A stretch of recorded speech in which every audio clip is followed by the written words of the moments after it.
I'm Stephanie Wagner, and we live here at Evans Memorial Camp, a regeneration program helping families overcome addiction. And my name is Rick Wagner. We are also coaches at Live the Life, and we do get the privilege of ministering full-time for the last 15 years, helping men and women overcome drugs and alcohol through a relationship with Jesus Christ. I was in full-time ministry, and I was praying for a wife for many years, and a few women came along, and God kept telling me that's not the one. So I waited, I believe, 5 years in full-time ministry, asking God to show me which was the one and the right one for me. And I actually preached a communion service with about 80 men that were in this drug regeneration program at the time. I made a 3-year commitment to, I asked the Lord, I read a book, Kiss Dating Goodbye, and asked the Lord what my commitment to Him looks like. He told me 3 years, so I did not talk to men for 3 years. And then my father went through Dunklin, and he was there, and he said, "Oh, you got to come out to this night. It's the first time ever that they're letting families come to this class." Well, he was setting me up, and so he was the teacher that night. First time the director allowed families to come in, it was because it was the night before Thanksgiving. And I was actually putting her father up for a thing called houses. It's where they put their whole life on the board, and we put it up from the body, and the body affirms the guys because they're about to take on a big spiritual endeavor. And so they get affirmed for that. So her father was going up. He was in the program at the time.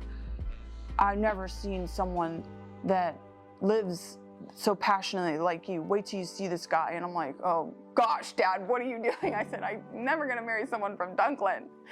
And so don't say never about stuff, those vows. We served communion, and all the families came up, and all the people shared what communion meant to them. And when she shared what communion meant to her, I just seen the Holy Spirit all over, and I was drawn to that. And I didn't pursue her. She was making flirtatious gestures to me. No, I was not. I'll let her share that side in a minute.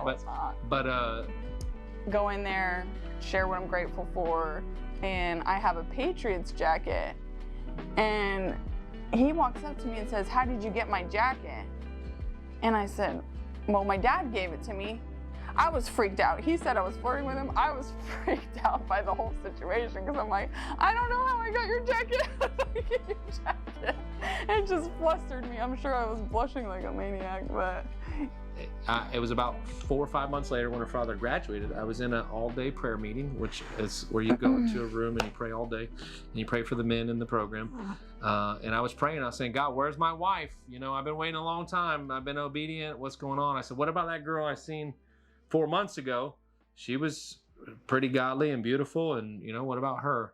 And he says, "You know how a peacock gets its spouse?" He says he shows all his colors and wins her over with this beautiful, majestic color. He said, "That's with you, with your faith. I just want you to walk in your faith and show your faith." And little did I know, I preached a sermon that night, and I shared a poem, and she was drawn to that and attracted to that, and she was wrestling in her mind for those 4 or 5 months, whatever it was, about, "God, if he's not the one, get him out of my head." But she didn't realize I'm over here praying, "God, wherever my wife is, put me in her head." It was true that the first time when I heard him speak, and one of the things he did was he read a poem, and he said in the poem, oh no, that wasn't the poem. The poem was what kept my king on the cross. But what he said at one point during the evening was, "If you only had today what you thank God for yesterday, what would you have?" And so just things like that. He was just a powerful speaker. But when he was up there, I was like, "Oh my gosh, I've never had a man challenge me in that way and just ignite, the spirit in me with revelation and stuff." So my sister started sending me YouTube videos of him, and look at this poem, and my dad's like, "So what'd you think?" And anyway, so the last 7 months before he chose to reach out to me, I was pretty much haunted by him. And the 3-year commitment. And my 3-year commitment was up when he chose to finally reach out and, say it was the week my commitment was up. So I was literally, waking up in the mornings before work, journaling, asking God, "Okay, my 3 years is up. Do I make another commitment to you? Where are we going with this?" So I didn't reach out to her till the week her commitment was up. So I met her, as she said, 7 months prior. I thought it was less, but 7 months prior, because that sounds about right, because that's when he was doing his houses. But if I would have reached out to her in that 7 months, I would have been basically asking her to break a commitment, and would have gave her red flags. Maybe he's not the one, because why would the one be having me break my commitment? So praise the Lord, I waited on the Lord like I was supposed to, and finally when he gave me the green light, I reached out to her the week. Well, the day he journaled to ask God about me or reach out to me, he goes out of his little prayer room and he talks to my godfather, which he did not know was my godfather. I read my journal to her godfather about that journal I just told you. About the peacock. Yeah, so. And I was like, when he told me that on the phone, I was like, you know he was my godfather, right? Oh my God! There's more confirmation. After we met each other, we knew right away we were definitely supposed to be married, and it wasn't long. 3 months? Oh wait, we dated for 3 months? No, 9 months. So from first date to wedding day was 9 months. So we got married pretty fast, and with that, we lived another year together at that facility, receiving a lot of counsel and family development, but we had a vision to start a ministry, and we came here and started this ministry. We birthed this ministry and our son in the same month, so there was a lot to take on. So between all these unknowns and stepping out in faith here in these 15 acres, there was really hardly nothing. And now that's 30 buildings out here today. It's just amazing what God's done. But we were also, every 2 years or so, we birthed another child because God told us to. So we've had a lot of responsibility, and that's also weared on a lot of the strain in our connection. For us, I think dividing factor was how God had called him. We're in full-time ministry, been helping families overcome addiction for 15 years, but he had recently felt the call to start traveling to the nations. And so that really, I think, was a dividing factor for us. And so I was like kind of at my wit's end with how much I've already felt. How much you've sacrificed. Yeah, how much I've sacrificed in the midst of being in full-time ministry. And so when he was called to the nations, I was like, oh my gosh, I can't do this. So I knew God wanted him to go, but there was a major tug of war within me in blessing him to go. So what piqued my interest was somebody sponsored us and said, hey, we want to bless you. And so I don't want to, refuse a blessing. And I realized that there was going to be something special about this weekend. I honestly thought maybe it was just like many other marriage conferences that we've been on. But I felt there was going to be something different. I was definitely in for a surprise. God knew exactly what we needed by having this person sponsor us. And so, I was in South Florida. I had left for a couple weeks or so, trying to tell him I just needed some space. And I was just trying to figure out how to get out of the rut we were in. Definitely thought to myself, we're probably going to hear a bunch of things we already know.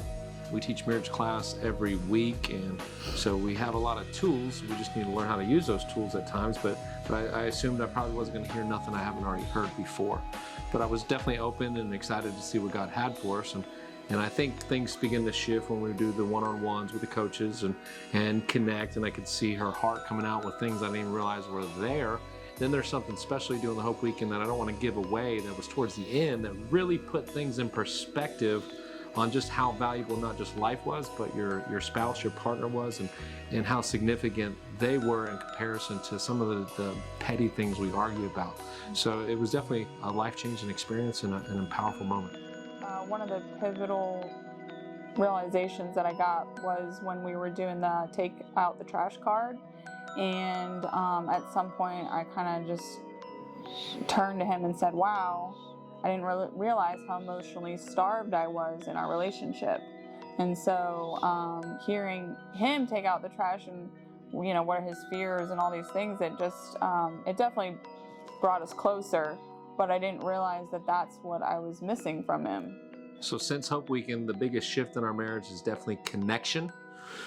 We have a connection I didn't even realize that we never had before, I guess you could say. I mean, I thought we've always been close and have been attracted to each other, admired each other, and connected, but we're definitely stronger connected than ever because we work at it and we do the effort, we do the cards, like she said, me being heard. I didn't realize that I need to be heard. Most men say we just want a clean kitchen.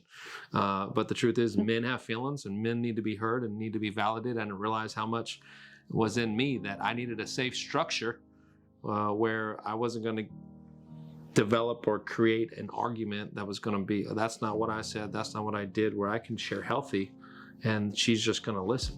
And so that created that safe environment for me to do that. And so we've continued to practice that. And it's definitely grown us closer together and allowed me to put my walls back down, back to probably before we were married.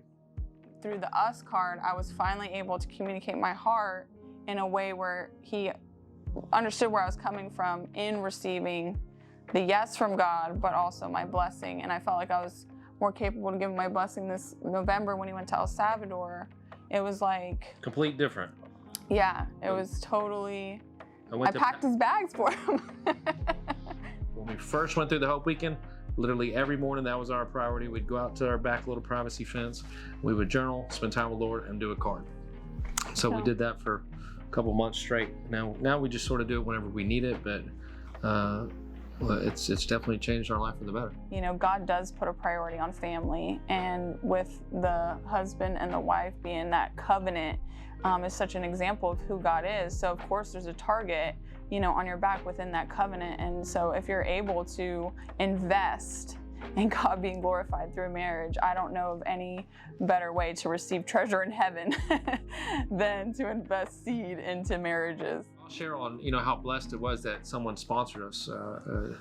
Dr. David is his name, and he was a great man of God. And when he said he was going to give it to us, I said, sure, that's great. Thank you for it. And I didn't think much of it, but that weekend has literally changed our life to now we've committed to being coaches lifetime. So whatever it takes, you know, we're going to continue on sharing these tools. So you think about all the families that are already being transformed, that are going to continue to be transformed, all because of one person chose to give.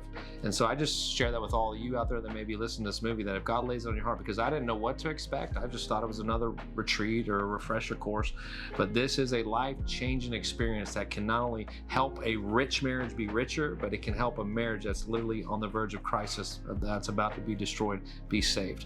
I believe in it that much. I've seen it, I've witnessed it. So I just encourage you that may be listening, if you have the means to do that for someone else, please do.